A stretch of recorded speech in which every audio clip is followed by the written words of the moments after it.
के बड़े हैरान करने वाले नतीजे आए हैं। जिस तरीके से लोकसभा में 151 असेंबलीज पे हमारी लीड थी, वो सिमट कर अगर इस नंबर पे आ गई है तो एक प्रश्न चिन्ह जरूर उठता है। जो भी सर्वेज चल रहे थे सब कांटे की टक्कर बता रहे थे।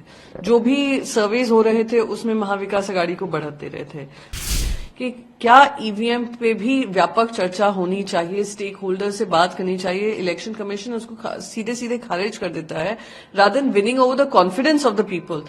इस तरीके के नतीजे आए हैं, एक प्रश्न चिन्ह उठाता है कि क्या ये सही मायने में फ्री एंड फेयर इलेक्शन था। मैं बस यही कहूंगी कि बड़े हैरान करने वाले नतीजे आए हैं। जिस तरीके से लोकसभा में 151 असेंबलीज पे हमारी लीड थी, वो सिमट कर अगर इस नंबर पे आ गई है तो एक प्रश्न चिन्ह जरूर उठता है कि कैसे इतना डिफरेंस आ गया।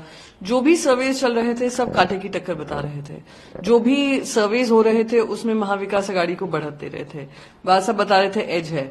एक कांटे की टक्कर इस तरीके से हो जाना कहीं ना कहीं थोड़ा आश्चर्यजनक भी है, सवालों के घेरे में भी आता है और मन में एक सेंस ऑफ सरप्राइज है कि जो हम जनता के बीच में देख रहे थे, महिलाओं के साथ देख रहे थे, पुरुषों के साथ देख रहे थे, आक्रोश जो था 1500 रुपए मिलने के बाद भी वो महिलाएं बता रही थी कि हम पे एहसान नहीं कर रहे हैं जिस तरीके से प्रचार कर रहे हैं।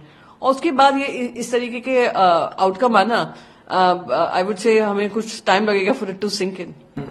आप ही के पार्टी के नेता संजय राउत का बयान आया कि ये जनता का मैंडेट नहीं है, ये जनता कुछ ना कुछ गड़बड़ हुई है। क्लियरली अगर आप जैसे बार बार मन में एक शंका होती है कि जो पहली बार नहीं उठ रहा है, बार बार उठता जा रहा है कि क्या ईवीएम पे भी व्यापक चर्चा होनी चाहिए, स्टेक होल्डर से बात करनी चाहिए। इलेक्शन कमीशन उसको सीधे सीधे खारिज कर देता है rather than winning over the confidence of the people.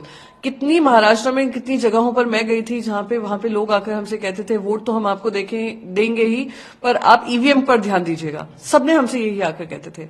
तो ये क्योंकि इतना चेंज आया है फ्रॉम लोकसभा टू महाराष्ट्र का ये विधानसभा चुनाव, हैरान करने वाला है। और इस पे मैं मानती हूं कि even for me mentally it's quite unacceptable कि इतना हमने आक्रोश देखकर भी वोट में कन्वर्ट नहीं हुआ। इस तरीके के नतीजे आए हैं, एक प्रश्न चिन्ह उठाता है कि क्या ये सही मायने में फ्री एंड फेयर इलेक्शन था। महायुति के जो घटक हैं, मतलब जिस तरह से कहा जा रहा है, कभी प्रवीण दरेकर कहते हैं कि मुख्यमंत्री देवेंद्र फडणवीस बनेंगे, नरेश मस्के बोलते हैं कि मुख्यमंत्री एकनाथ शिंदे बनेंगे, और अजीत पवार की तरफ से भी उनके जो हैं लोग कह रहे हैं कि अजीत पवार बनना चाहिए। तो किस तरह से देखती हैं अभी ये मुख्यमंत्री की दौड़? देखिए, महाराष्ट्र को संभालना एक बहुत बड़ी जिम्मेदारी है और महाराष्ट्र में सभी के हितों की लड़ाई लड़ना उससे भी बहुत महत्वपूर्ण है। एक तरफ चुनाव हैरान करने वाले नतीजे आए हैं, दूसरी तरफ हो सकता है जनता का ये विचार रहा होगा कि इन पे समर्थन दिखाना लाड़की बहन रही हो या बाकी कुछ कारण रहे हो। पर जो भी मुख्यमंत्री बने, बहुत हमने देखा है लूटमार हुई है, पैसों का खेल हुआ है, पार्टियों को तोड़ने का काम हुआ है, जो महाराष्ट्र के संस्कार और संस्कृति के बहुत खिलाफ है। अब जो मुख्यमंत्री बने वो हीलिंग टच महाराष्ट्र में देना जरूरी है क्योंकि बहुत दरारें पड़ चुकी हैं, चाहे मराठा बनाम ओबीसी हो, चाहे धंगर कम्युनिटी और बाकी सारी कम्युनिटीज हो। तो दरारें बहुत हैं, हिंदू मुसलमानों में दरारें बनी हैं, एक है तो सेफ है, बटेंगे तो कटेंगे, इस तरीके का एक माहौल बनाया गया।